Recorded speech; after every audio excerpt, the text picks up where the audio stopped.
व नुसल्ली अला रसूलिहिल करीम अम्मा बाद।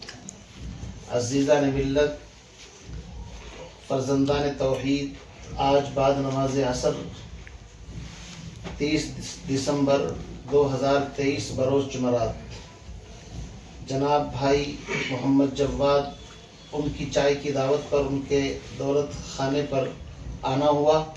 माशाअल्लाह स्टूडियो और इन चीज़ों से काफ़ी उनको रग़बत है, अच्छा शौक़ रखते हैं, लिहाजा इनका इसरार हुआ कि कुछ 2-4 मिनट दीन की बात हो जाए। तो इनके मकाम पर इस वक्त मैं आप हज़रात के सामने बहुत ही मुख्तसर एक बात अर्ज़ करना चाह रहा हूँ।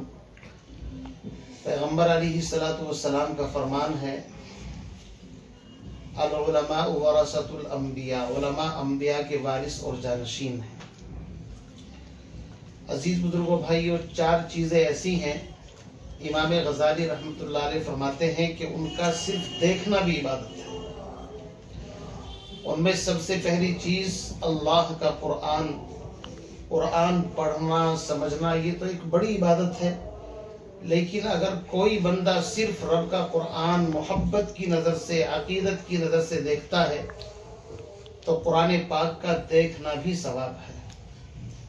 दूसरी चीज़ बैतुल्लाह, उलमा ने लिखा है कि सिर्फ जो खाने काबा को मोहब्बत की नज़र से देखता है, उस देखने के ऊपर भी अजर और सवाब है।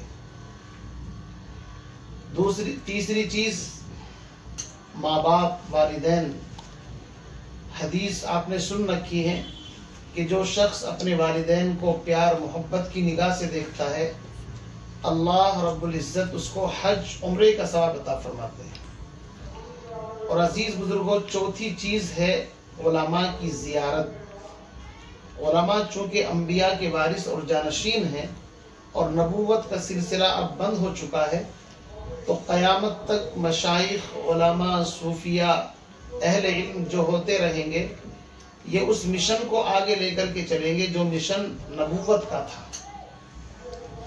नबूवत का मिशन ये था कि उम्मत तक खैर की बात पहुंचाना, अल्लाह के अज़ाब से डराना, नेकियों की तरगीब देना, अमर बिल मारूफ नही अनिल मुनकर करना। तो ये जिम्मेदारी उलमा की है कि वो इस दावत के फरीज़े को चाहे मदारिस की शक्ल में, चाहे खानका की शक्ल में, चाहे तसनीफ़ व तबलीग की शक्ल में, और चाहे दावत व तबलीग की शक्ल में, ये चारों शोबे हैं, इनके ज़रिए से उम्मत तक खैर को मुंतकिल करना, खैर पहुँचाना। तो ये 4 बातें मैंने तरतीबवार आपको बताई हैं। नंबर 1 रब का कुरान, उसको देखना इबादत। नंबर 2 अल्लाह का घर खाने काबा बैतुल्लाह, उसको देखना इबादत। नंबर 3 वालिदैन, वालिदैन की ज़ियारत, उनको सिर्फ मोहब्बत से देखना भी इबादत। और नंबर 4 उलमाए किराम की ज़ियारत और उनकी मजलिस में बैठ कर के फैज़ सोहबत उनसे हासिल करना और उनसे मोहब्बत करना, उनकी ज़ियारत करना, ये भी बहुत बड़ी इबादत है। अल्लाह ताला हम तमाम को इन चारों चीज़ों को अपनी ज़िंदगी में दाखिल करने की सआदत और तौफीक अता फरमाए। व आखिर दावाना अनिल हम्दुलिल्लाहि रब्बिल आलमीन।